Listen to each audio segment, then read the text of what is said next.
جو دوسری بات کہی ہے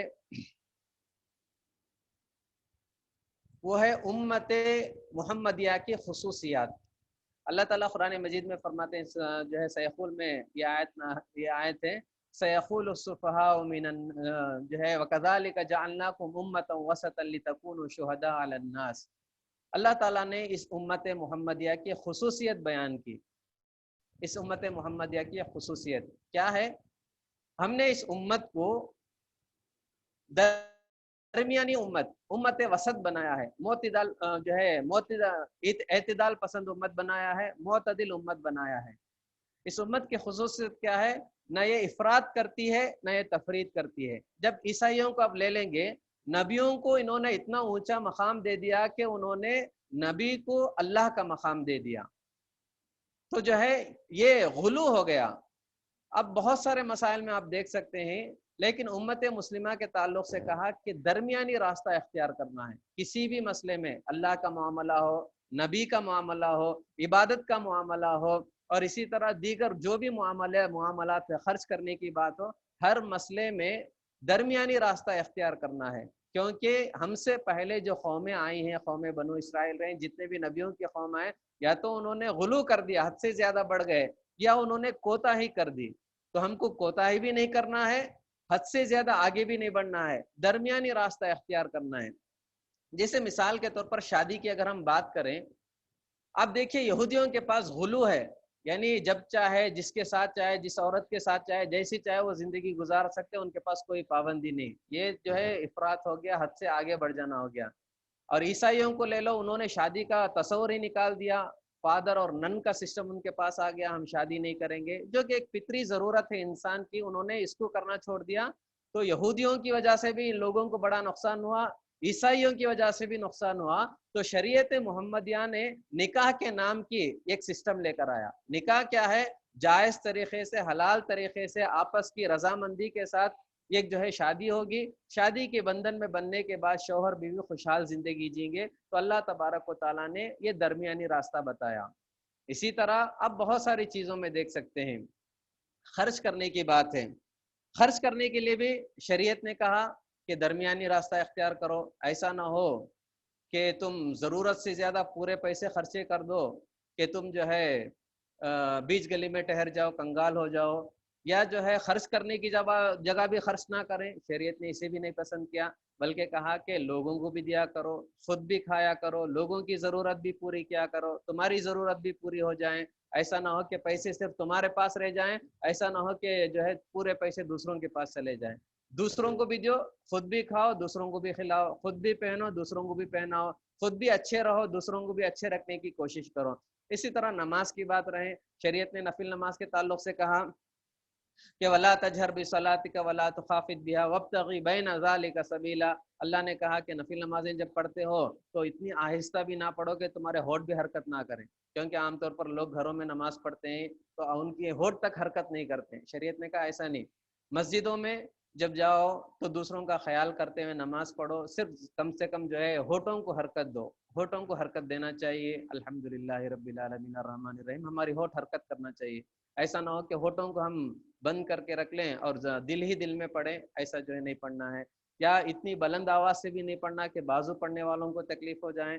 تو آدمی کیا کرے، کم سے کم اتنی آواز سے نماز پڑھیں کہ ہماری آواز ہمارے کانوں کو سنائی دے. اگر گھر میں پڑھتے ہیں، مسجد میں اتنی آواز سے پڑھیں گے تو دوسروں کو ڈسٹرب ہوگا. تو مسجد میں صرف نماز پڑھتے وقت، سنت اور نفل پڑھتے وقت کیا کرنا ہے؟ آپ کو صرف ہونٹوں کو حرکت دینا چاہیے، الحمدللہ رب العالمین، جسے ہونٹوں کو حرکت دینا ہے. اور ایک بات آپ کو بتا دوں، فرض نمازیں مسجد میں ہونی چاہیے، نفل نمازیں اور سنت نمازیں گھروں میں پڑھنا افضل ہے. اگر وہ مرد ہوں تو ان کے لیے بھی یہی حکم ہے کہ فرض نمازیں ایک ہی مسجد میں ادا کریں ہمیشہ کے لیے. اللہ کے نبی صرف فرض نمازیں مسجدوں میں پڑھتے تھے، نفل اور سنت نمازیں گھروں میں پڑھنا افضل ہے. ہاں یہ الگ بات ہے کہ گھر کو آ کے پڑھنے میں کوتاہی سستی ہو سکتی ہے تو آدمی مسجد میں پڑھ لیتا ہے، کوئی بات نہیں ہے. تو اس طرح سے ہر مسئلے میں شریعت نے درمیانی راستہ اختیار کرنے کو کہا، یعنی کہا کہ حد سے آگے بھی نہیں بڑھنا ہے، حد سے کمی بھی نہیں کرنا ہے. جیسا مثال کے طور پر بات کرنا، بات کرتے وقت آواز کیسے ہونا چاہیے؟ شریعت نے کہا کہ ولا تصائر خدک للناس ولا تمشی فی الارض مرحا. سب سے پہلے چلنے کی بات کہا کہ چلتے وقت بھی جو ہے